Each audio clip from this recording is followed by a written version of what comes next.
Biografi singkat Kiai Haji Ujang Kossasi SPDI.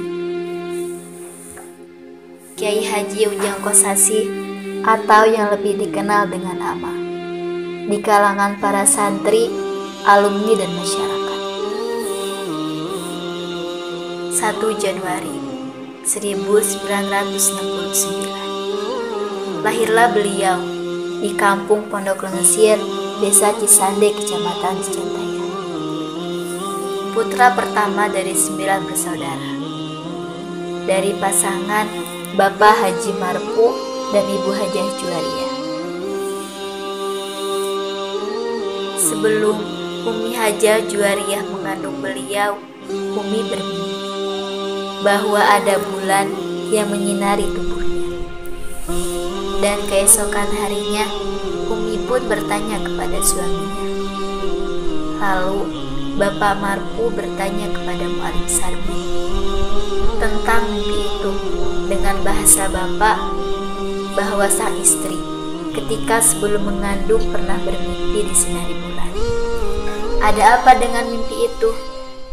Jawab Pak Mu'alim Sarbin, tanda bagus akan menyinari ke semua orang, menyinari keluarga dan menyinari orang tua.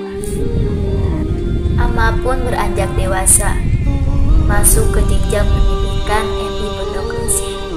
Rutinitas beliau ketika memasuki bulan Ramadan, paginya berjualan kresek di Pasar Pelita Sukabumi, dan sorenya berjualan es mambo sekitar kampung bersama adiknya TNI.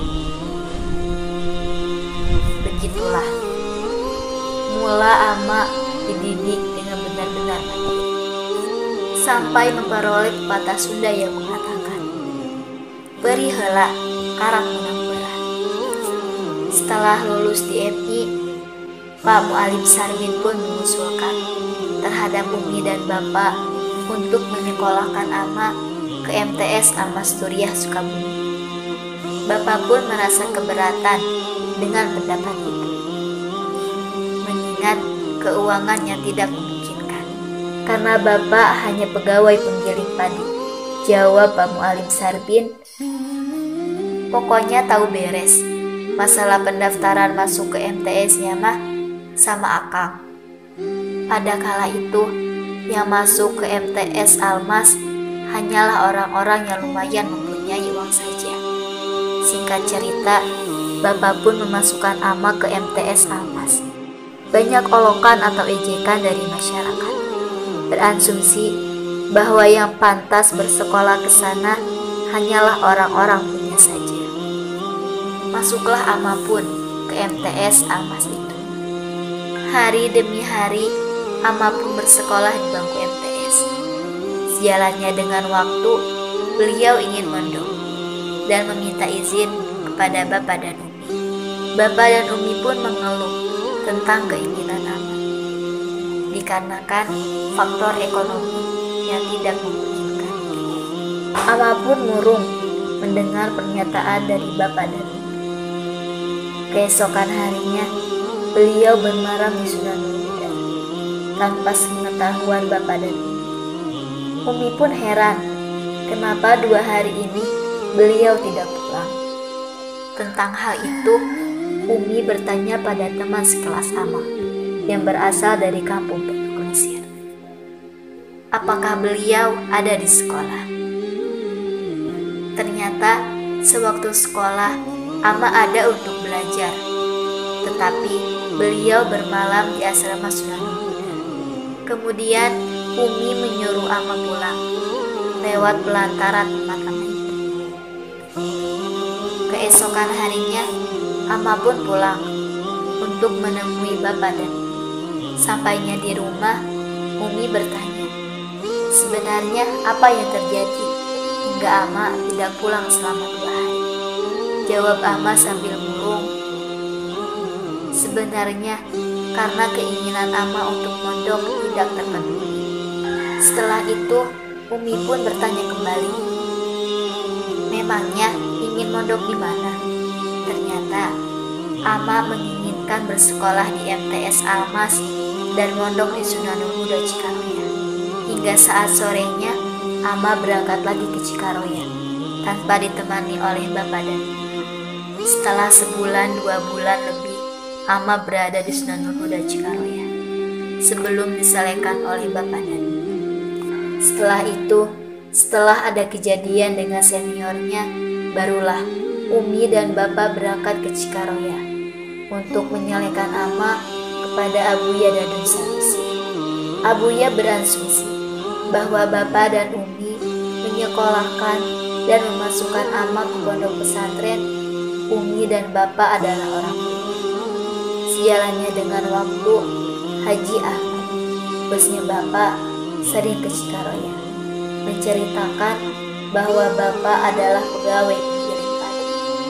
Abuya pun setengah tidak percaya dengan berkata, 1001 orang seperti ini menyekolahkan ke sekolah yang tidak biasa, sekaligus sambil mondok. Ama berada di pondok pesantren Sunanul Huda belum lama, baru sekitar 4 bulan. Beliau sudah disuruh mengajar oleh Abuya dengan berkata, "Jam, AA mau keluar ke Jakarta. Sekarang kamu gantikan dulu AA untuk mengajar santri-santri yang lain." Waktu Abuya masih dipanggil AA, Ama pun merasa keberatan karena mengingat Ama bisa disebut santri baru. Karena baru 4 bulan ada di Cikaroya, Abuya pun menguatkan hati Ama untuk tetap menggantikan dirinya mengajar kepada santri yang lain. Ama pun langsung mengajar dengan kitab-kitab yang telah ditentukan. Yang paling mengejutkan, sebenarnya Abuya tidak berangkat ke Jakarta, hanya ingin melihat bagaimana Ama mengajar kepada santri-santri yang lain. Ama pun dipanggil oleh Abuya. Beliau berkata, "Nya cika age ulah wakan nyebutkeun teu bisa, eta ning lancar." Setelah itu pun Ama terus mendalami kitab-kitab ini, mengingat kata-kata Abuya kepada Ama yang menjadi motivasi Ama dalam mendalaminya. Sesudah setahun mondok, Ama pun mendapatkan gelar dari santri yang lain, yaitu Jang Erab. Karena umurnya yang tergolong muda, namun sudah bisa ngerab kitab-kitab ini. Mengerab kitab itu tidak mudah, karena sebelum kepada eraban, kita harus tahu dulu nahwu dan shorof. Selama mondok pun, bekal yang diberikan oleh bapak dan Umi hanya cukup untuk 1 minggu. Kira-kira 3 liter beras, namun beras yang diberikan oleh bapak dan Umi pun selama 1 minggu itu kadang lebih dan dikumpulkan oleh Ama. Sewaktu pulang atau libur di pondok, beras yang dikumpulkan oleh Ama tersisa banyak, kemudian dibawa pulang. Tahun ketiga, adik Ama yang bernama Teh Ena dan Teh Eni punya rasa yang sama dengan keinginan mondok di Cikaroya. Umi pun sebenarnya tidak sepenuhnya mengizinkan adik-adik Ama itu untuk mondok, dikarenakan faktor ekonomi. Ama menanggapinya dengan bijaksana dengan berkata, "Jika emang itu keinginannya, masukkan saja mereka ke Cikaroya." Karena saat itu posisi Ama sudah menjadi rois di Cikaroya. Menginjak umur ke-18 tahun, Ama sudah menjadi mubalik. Karena membadal Abuya jika beliau ada halangan. Bertahun-tahun sudah Ama mondok di Cikaroya. Bertahun-tahun sudah juga memimpin pondok pesantren Sunanul Huda dan menjadi salah satu santri yang disayangi oleh Abuya Cikaroya. Seiringnya dengan berjalan waktu, Abuya pun memerintahkan Ama untuk menimba ilmu di beberapa pesantren, yang diantaranya Pondok Pesantren Al-Masturia di bawah pimpinan Kiai Haji Fahrudin Masturo dan Kiai Haji Syihabuddin Masturo. Pondok Pesantren Sikoyatur Rahmah di bawah pimpinan Ama Kiai Haji Mahmud Mutrika Hanafi.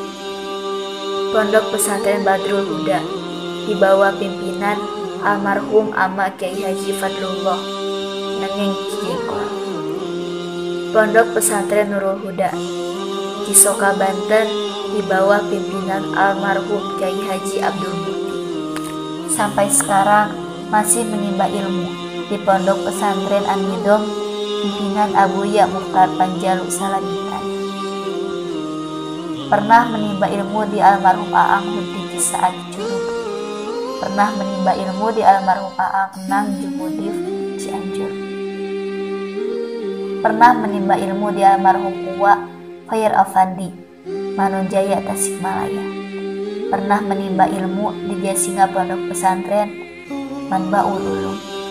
Pernah menimba ilmu di pimpinan Pondok Pesantren almarhum Kyai Haji Daman. Setelah menimba ilmu di beberapa pesantren, hal yang paling menyedihkan pun terjadi. Tepatnya pada tahun 1491. Ama pun disuruh pulang. Namun untuk kali ini bukan pulang yang biasa, melainkan untuk mengamalkan ilmu kepada masyarakat. Karena Abuya telah melihat bahwa Ama sudah mampu untuk mengamalkan ilmu. Dengan berat hati, Ama pulang sudah penantian yang panjang. Dengan langkah yang agung, mengorbankan jiwa, raga, dan pikiran untuk menjalankan tugas suci, untuk menyampaikan yang terkadang suka diabaikan, memberitahu yang terkadang diacuh-acuh, mengingatkan yang terkadang tidak dipedulikan. Begitulah mungkin yang beliau pernah alami. Umi dan Bapak pun heran melihat Ama pulang sebelum waktu. Umi bertanya, "Ada apa pulang?" Ama memberitahu perintah dari Abuya bahwa Ama disuruh pulang, tetapi untuk pulang saat ini bukan hanya pulang sekedar pulang, melainkan untuk mengamalkan ilmu atau mungkin. Umi dan Bapak terkejut mendengar kabar tersebut, karena biasanya orang yang mukim dari pondok sudah disiapkan tempatnya, tapi tidak dengan Ama. Umi dan Bapak, mereka pun merasa amat sedih dengan diiringi derayan air. Di kemudian harinya, Ama berpamitan dengan Abuya dan Sunan Muria. Abuya pun meridhoi semua langkah baik dengan beribu-ribu doa yang menyertai Ama. Beribu-ribu perkataan motivasi menegarkan dirinya. Beribu-ribu pesan yang menguatkan dirinya untuk menghadapi rintangan yang lebih sulit. Karena itu semua belum berakhir, melainkan baru saja dimulai. Dengan dimodali 10 santri dari Abuya untuk mendirikan pondok pesantren, banyak pro dan kontra menyelimuti. Kadang diterima, kadang ditolak secara mentah-mentah oleh masyarakat. Setelah mendirikan pondok pesantren beberapa bulan, Ama pun dipanggil oleh Abuya membicarakan masa depan untuk menempuh hidup yang baru, mencari pasangan hidup dari santriat Sunan Muria. Karena ada pepatah yang mengatakan, istirahat yang paling afdol setelah tolak ilmu yaitu menikah. Ama pun ditanya oleh Abuya, apakah sudah siap untuk menjalin rumah tangga? Jawab Ama sambil tersenyum, mengisyaratkan bahwa dirinya siap menjalani rumah tangga. Disuruhlah Ama untuk memilih santriat Sunan Muria di balik kaca setelah bubar mengaji. Ama pun terpikat, terpancing rasa asmara oleh Ibu Hajah Dede Siti Aisyah. Lahir tanggal 13 April 1973. Tak lama dari itu, Ama pun menghitbah ibu dengan ditemani bapak, umi, keluarga dan abunya. Pada tahun 1991, terjadilah janji suci yang tidak bisa diingkari. Dua insan saling cinta kini telah bersama dengan menunaikan sunnah Rasulullah SAW. Ama dan ibu pun menikah. Beberapa tahun setelah menikah, lalu dikaruniai anak pertama. yang bernama almarhum A.A. Adensi. Beliau meninggal dunia waktu masih duduk di bangku SD kelas 4. Tak lama dari itu, anak kedua, Asri Ramadhani, lahir tahun 3 Januari 1998. Anak ketiga, Syifa Ainida Fadila, lahir 19 Juli tahun 2002. Anak keempat, A.A. Syakir Fauzan Muharram, lahir tanggal 3 Februari tahun 2006. Dan yang terakhir, anak kelima, Sahira Maria Ulfa, lahir pada tanggal 13 Februari tahun 2012. Itulah anak-anak dari pasangan Ahmad Kiai Haji Ujang Kossasi dan Ibu Hajah Dede Siti Aisyah, yang insya Allah menjadi pejuang-pejuang penerus Nurul Huda. Amin ya rabbal alamin. Sedangkan 10 orang santri pertama Ama diantaranya Wahyu Cilebu, Epul Parung, Entang Cikaroya, Jahid Cikaroya, Ajuk Parung, Fauji Lampung, Yenal Pamula. Merekalah yang menyaksikan perjuangan awal mula membangun pondok pesantren yang bernama Nurul Huda atas perintah Abuya Cikaroya yang merupakan amanah dari Abuya, yang memiliki arti cahaya petunjuk yang bertujuan siapapun yang belajar di Nurul Huda bisa mendapat petunjuk dengan cahaya ilmu. Pesantren Nurul Huda yang memiliki santri 25 orang pada saat itu, dan kegiatannya selayaknya pesantren salafi pada umumnya, seperti ngaji kitab kuning, muhadoroh, hafalan, dan lain sebagainya. Selain pondok pesantren, juga mendirikan sekolah tingkat MD, SLTP, dan SLTA sederajat. Pertama didirikannya SMP Plus Nurul Huda pada tahun 2008 hingga saat ini. SMP Plus Nurul Huda masih berjalan seperti SMP pada umumnya. Namun bedanya dengan SMP lain, di SMP Plus Nurul Huda ini para siswi diajarkan kitab kuning yang menjadi ciri khas. Banyak sekali ekstrakurikuler, pengembangan bakat yang akan digali, ditonjolkan bakat si anak dalam bidang seni, olahraga, dan lain-lain. Sudah sekian tahun SMP Plus Nurul Huda didirikan. Lalu didirikanlah SMK Plus Teknologi Nurul Huda pada tahun 2011. Tentunya didorong oleh masyarakat sekitar serta orang-orang yang menginginkan anaknya untuk terus berada di pondok pesantren Nurul Huda. SMK Plus Teknologi Nurul Huda memiliki jurusan agribisnis dan agroteknologi. Dan kini siswa-siswinya sudah cukup banyak karena memiliki jurusan yang diminati. Juga memiliki guru-guru yang berkompetensi di bidangnya. Masyarakat yang berada di lingkungan Yayasan Nurul Huda menginginkan agar didirikan MDTA supaya siswa selesai sekolah dari MI bisa melanjutkan lagi ke madrasah. MDTA Nurul Huda didirikan pada tahun 2015 dengan tujuan memiliki akhlakul karimah sejak kecil. Guru yang mengajar di MDTA juga adalah guru yang benar-benar bisa memberikan suatu arahan kepada si anak.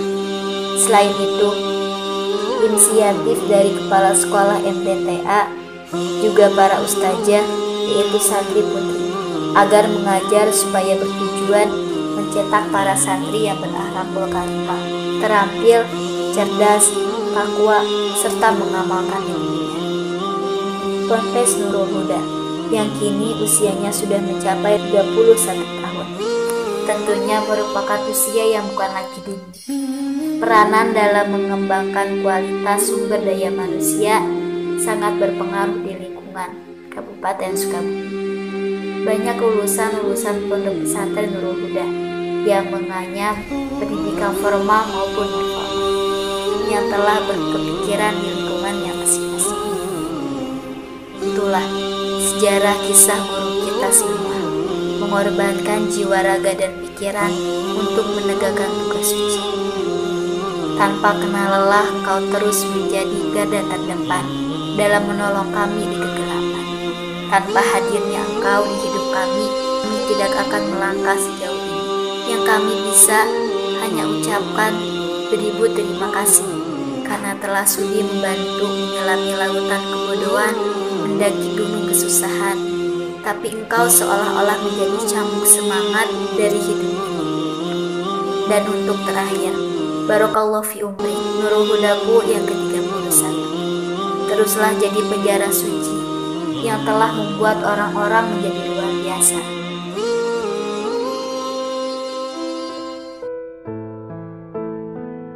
Nya abdinya we asa langkung-langkung tegaduh. Naon berlian abdinya hanana ningali ka amat. Baning kubinah-binahna ningali putra pamboroning ayeuna nuju teu acan sapertos ayeuna oge kitu tah. Nuju ama sok masih keneh jarang di keluar dirinya etan kan binahna langkung kalau ngomong tidak inten alhamdulillah ayeuna boga anak tapi ayeuna diitar ku batur pon ku masyarakat diturut ku masyarakat lain masyarakat saling ieu ieu mah meureunnan ka mana-mana kitu nya. Alhamdulillah bunga gitu. Tapi ayeuna bapak boga anak cek batur jadi ajengan jadi kiai nya. Jadi kumaha kitu tah tante bisa dibayangkeun gitu. Jadi bunga mah alhamdulillah. Assalamualaikum warahmatullahi wabarakatuh. Pandangan abdi ka ama terhadap ama anu dibangga-banggakeun ke keluarga khususna ku adik-adikna anu bisa contoh anu bener sabab mimitina bisa ayeuna jadi jalmi anu ngartos anu dipeka hormat ku batur teh tina keluarga anu sok di harina ku batur. Tapi alhamdulillah ayeuna ku sabab ama ayeuna tos ganten jalmi anu dibanggakeun keluarga adik-adik ku orang tua ayeuna teh berhasil ku sabab ayeuna doa ti orang tua. Assalamualaikum warahmatullahi wabarakatuh. Pandangan saya tentang anak. Sebagai seorang adik, saya merasa Ama itu sosok seorang yang sangat luar biasa. Berangkat dari keluarga yang tidak mampu, Ama itu bisa merubah keadaan baik untuk dirinya sendiri maupun untuk keluarga. Kami sebagai keluarga merasa bangga memiliki seorang kakak seperti Ama. Beliau bisa membuat harum nama keluarga kami. Kami keluarga yang sederhana baik dari ibu maupun dari bapak. Pesan saya kepada santriawan dan santriawati, hidup ini penuh teka-teki dari Sang Ilahi. Jangan merasa minder ketika kita menjadi orang yang istighfar, dan jangan sombong ketika kita menjadi orang yang beradab. Allah Maha mampu untuk merubah keadaan seseorang. Semangat terus ya, jangan menyerah. Semoga kalian menjadi orang-orang yang sukses. Amin. Assalamualaikum. Assalamualaikum warahmatullahi wabarakatuh.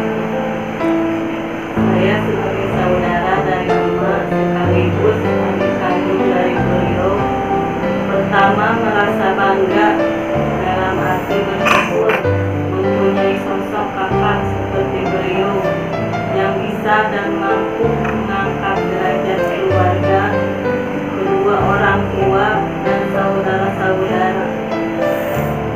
Kedua, Ama itu sangat ingin membantu saudara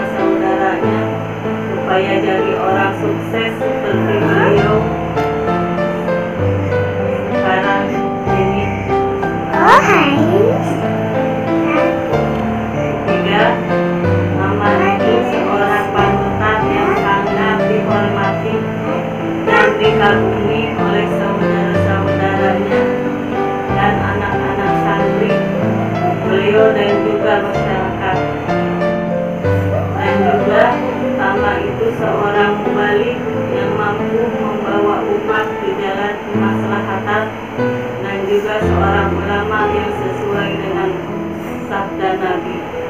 Al-ulama warasatul anbiya. Yang terakhir, semoga Allah panjang umur dan sehat selalu.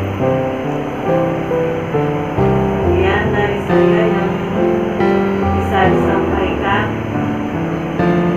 Assalamualaikum warahmatullahi wabarakatuh. Assalamualaikum warahmatullahi wabarakatuh. Bismillahirrahmanirrahim.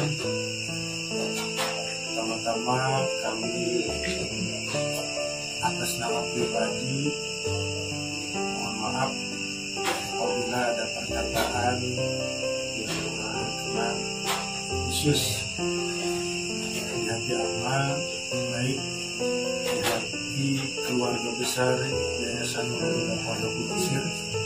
Sekali lagi mohon maaf yang sebesar-besarnya. Yang pertama, pandangan saya pribadi khusus untuk Ama Pondok Pesisir, beliau merupakan leader yang terbaik, mempunyai akhlakul karimah, berjiwa pahlawan, bersifat ikhlas, sabar, tawakal. Khusus pandangan saya atas nama pribadi, beliau merupakan sosok pemimpin yang luar biasa, baik bagi para santri, santriin, santriat, dan para dan beliau seorang kakak yang paling besar, yang paling bersabar. Mungkin beliau seorang kakak yang oleh adik-adiknya patut dipanuti, patut diacungi jempol, patut diakui, dan patut dihargai. Karena mungkin jasa beliau terhadap keluarga khususnya, baik pada adik-adik, pada kakak-kakak saya pribadi, beliau merupakan sosok yang berjiwa besar, sosok yang tidak tertandingi, sosok yang tidak terkalahkan, khusus pandangan saya pribadi. Dan kedua, Ama merupakan sosok pemimpin yang luar biasa, berjiwa besar, bersabar, ikhlas. Maaf yang sebesar-besarnya bila ada perkataan yang tidak enak, yang tidak berkenan, khusus di hati Ama Pondok Pesisir, bagi keluarga besar Yayasan Nurul Pondok Pesisir. Assalamualaikum warahmatullahi wabarakatuh. Bismillahirrahmanirrahim. Assalamualaikum warahmatullahi wabarakatuh. Menurut saya, Ama adalah sosok ulama karismatik sebagai figur panutan bagi para adik-adiknya, para santri dan masyarakat, juga sebagai penerang di kegelapan.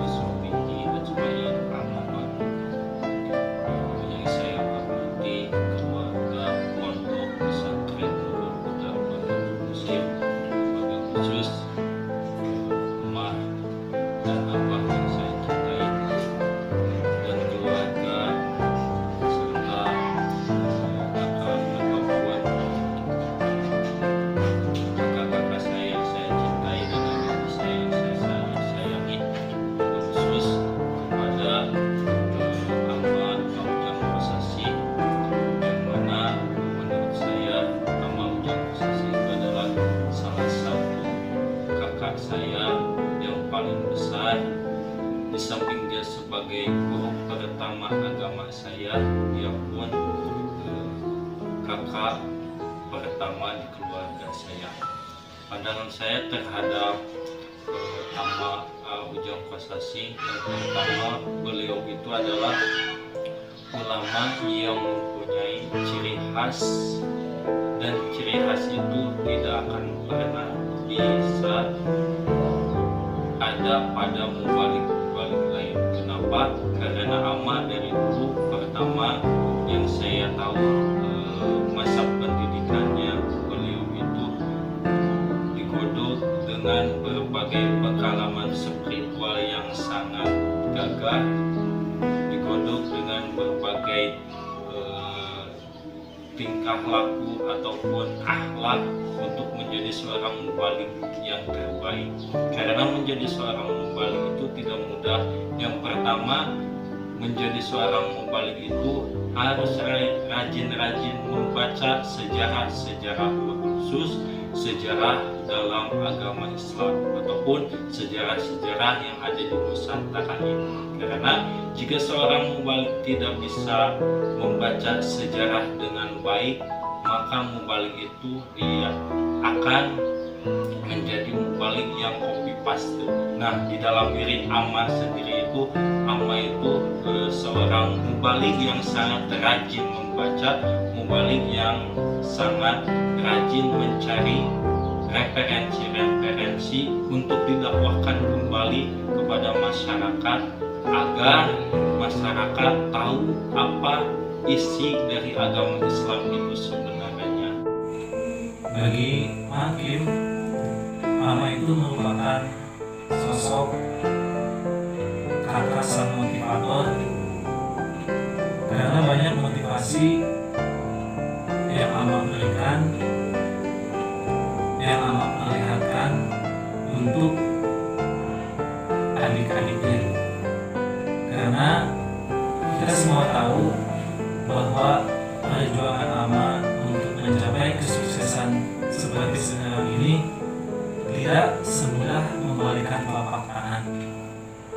Banyak air mata yang dikeluarkan oleh Ama, banyak keringat yang dikeluarkan oleh Ama, bahkan tidak sedikit mungkin ada darah juga yang dikeluarkan oleh Ama untuk mencapai kesuksesan seperti ini. Tapi sosok Ama memberikan motivasi buat adik-adik semua bahwa perjuangan yang diperjuangkan dengan kesungguh-sungguhan, dengan keikhlasan, dengan penuh kesabaran, insya Allah akan menghasilkan keberhasilan yang lebih manis daripada madu.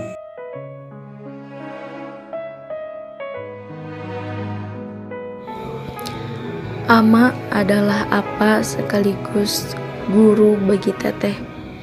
Beliau cinta pertama Teteh. Teteh bangga menjadi anak didik beliau.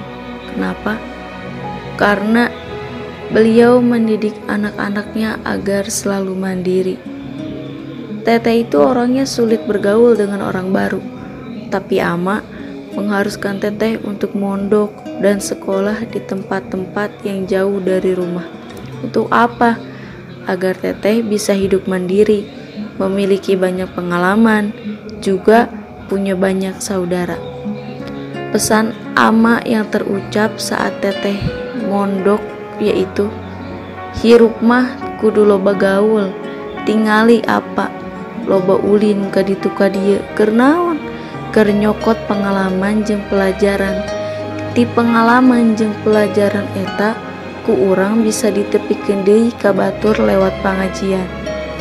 Jeung Neng, lamun keur di kobong atau di mana wae urang disampeurkeun ku masalah teu kudu sieun, komo bari urangna teu salah, sok lawan atuh kudu aya gerakna, hirup mah ulah cicing-cicing wae, tong daek ditindes, gitu bahasan.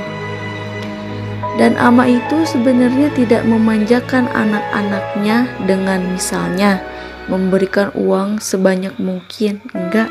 Beliau selalu bilang, ngasuh budak mah tong dialem teuing, karunya nalika urang keur teu bogana, pan hirup mah siga roda berputar, urang teh moal salilana boga, ari budak mah moal ngarti da geus dibiasakeun aya.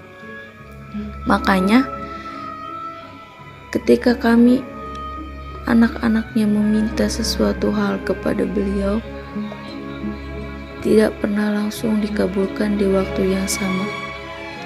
Kami berusaha dengan melewati proses yang panjang untuk mendapatkan keinginan kami. Selain itu, beliau pun tidak pernah memarahi kami dengan kata-kata kasar, apalagi dengan tindakan kasar. Beliau selalu mendukung apapun hal baik yang kami lakukan, meskipun beliau tidak pernah menunjukkan kasih sayang dan perhatiannya secara langsung. Tapi kami yakin nama-nama kami tidak pernah terlepas dari doa-doa yang selalu beliau panjatkan. Buktinya adalah setiap kesuksesan dari usaha kami itu sebagai tanda kasih sayang beliau yang selalu mendoakan yang terbaik bagi anak-anaknya. Doa kami untuk apa? Apa sing narasehat, sing langkung manfaat ilmu sareng rezekina, sing dipeparinan yuswa nu panjang tur berkah, sareng sing ditambih kasobaran, keikhlasan dina ngurus putra-putri sareng para santrina, tur dijadikan amal soleh kanggo anjeunna. Amin. Apa adalah ayah yang sangat baik, ayah yang sangat hebat, ayah yang sangat kuat, ayah yang selalu bijaksana dalam mengambil keputusan, ayah yang tidak pernah meminta dan menuntut apapun kepada putrinya, ayah yang selalu mendukung cita-cita putrinya. Sama seperti kebanyakan anak lainnya, seorang ayah adalah cinta pertama bagi putrinya. Begitupun saya. Beliau adalah ayah yang sangat saya sayangi, ayah yang sangat saya cintai, ayah yang sangat saya bangga-banggakan. Tidak akan ada pernah apapun yang bisa menggantikan posisi beliau di hati saya. Namun, di samping saya memiliki ayah yang sangat hebat, saya juga memiliki ibu yang sangat kuat, ibu yang sangat baik, ibu yang tidak pernah takut dalam menghadapi situasi apapun, ibu yang selalu menjadi tiang pertama kekuatan saya. Apa mama sipanya pisan ka apa sareng ka mama, harapan ka payuna mugi apa sareng mama disehatkeun, dipanjangkeun usiana, ditambi-tambi berkahkeun deui milik rezekina, terutami mugi-mugi apa sareng mama sing tambi-tambi dikiatkeun deui manahna. Amin ya Allah ya Rabbal alamin. Apa adalah sosok ayah sekaligus guru dan suri tauladan bagi saya sendiri, dan pahlawan yang sangat luar biasa, khususnya bagi saya sendiri, keluarga, guru Buddha, dan semua orang. Untuk apa? Ardudes. Apa luar biasa. Do tilu. Satu kata untuk Nurul Huda. Salawasna, mantap. Satu kata untuk Nurul Huda. Nurul Huda. Mantap. Satu kata untuk Nurul Huda. Satu kata untuk Nurul Huda.